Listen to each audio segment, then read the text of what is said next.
Hello, everybody. Hello, Rob. Thank you for giving me the opportunity to be here with you today and celebrate the anniversary of EFLtalks. Happy birthday, Virtual Sicilian Cassata for you all. I hope you will appreciate it. Well, just a short introduction. My name is Mariella Sorrentino. I'm an English teacher and I teach in a high school in Alcamo, which is a town in Sicily near Palermo. I'd like to share with you today an twinning project that I did last year with a Serbian and a Spanish school. I don't know if you know eTwinning. It's a platform where teachers can share ideas and develop projects.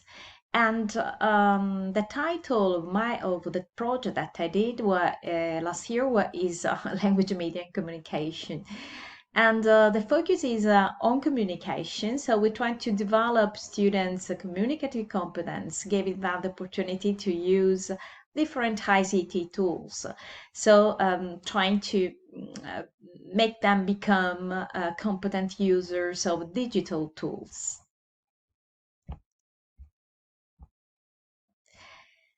The activities took place inside the school, inside the classroom before COVID-19 pandemic started.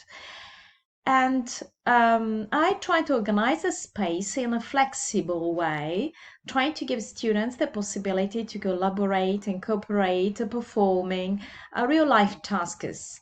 I also introduced build methodology in order to overcome logistic instrumental problems. And the partners from each school had a possibility to communicate using a twinning chat room and organizing also on the platform online meetings. We try to engage students in communicative activities which could boost their motivation to use the language. So we suggest them to create a TV show. The students created their own show with the title Paisi and Paiseddis. It's a Sicilian title. It means towns and small villages, and they had to present their town. They had to talk to give a presentation about the cultural and the artistic heritage over their towns.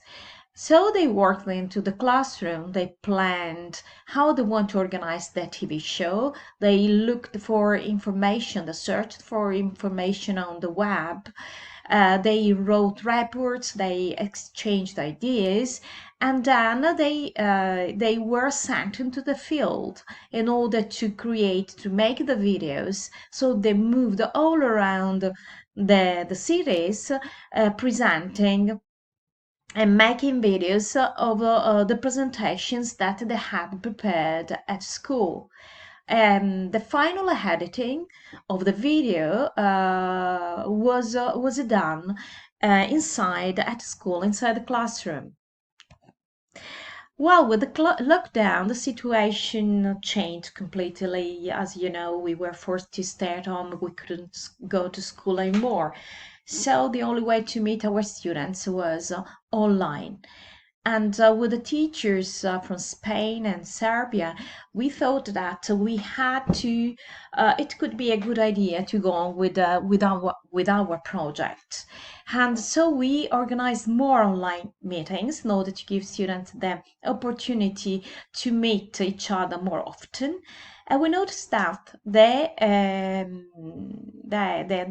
online environment became a vital creative hub where students really felt comfortable, and they had lots of ideas to create new products. For example, they made a motivational video where they supported each other, and they also reminded the regulations to follow, for example, wash their hands, wear masks, and so on. We also had to adjust the project to the new situation that we were living, eliminating the topic about internet dating, which was impossible at the time, and we asked our students to reflect on the advantages of using internet at the time, and they gave loads of suggestions, of interesting suggestions about how to use internet in order to spend their free time in a more productive way. They also had the possibility to collaborate using Google Doc, and they created the stories together, or they created their own story which was uploaded on Linux. Then we had the idea to create a final product, which was a podcast. But why creating podcasts? I've always been attracted by podcasts. I always listen to them because I think it's really interesting. Podcasts are really interesting because you can find the topics that you like, and you can listen to them and improving your listening skill at the same time. You can do other things while you're listening. For example, you can do your housework. Anyway, in the case of our students, creating podcasts could be a good idea. And if you find the right topic, which can be interesting for your students, I can assure that it can be an engaging activity.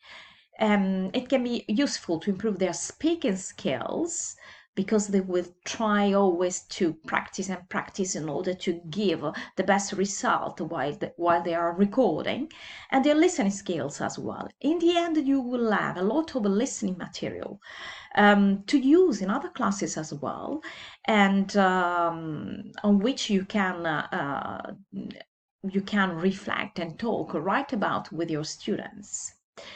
What kind of podcast you can ask your students to create? For example, you can ask them to dramatize a book.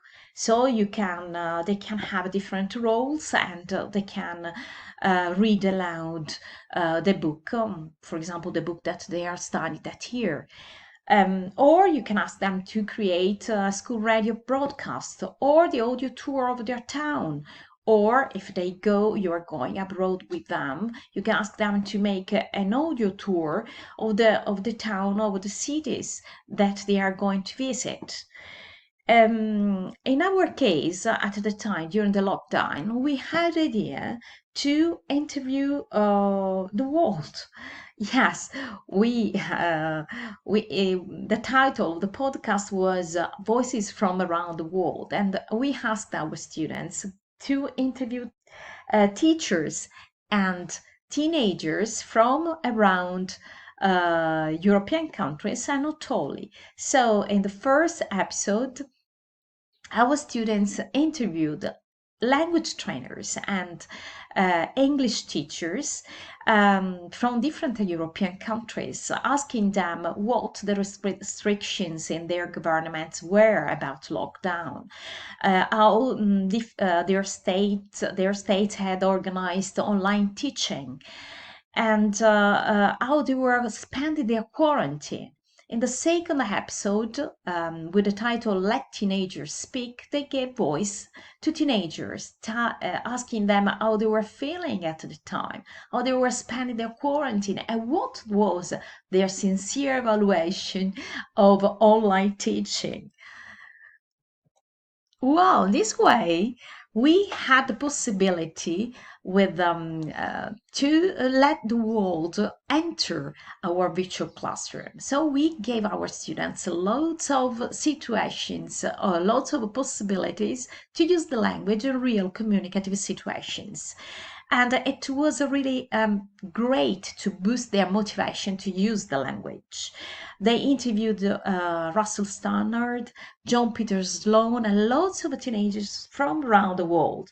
They were really excited, and we were really excited as well, and really satisfied with the result of our efforts.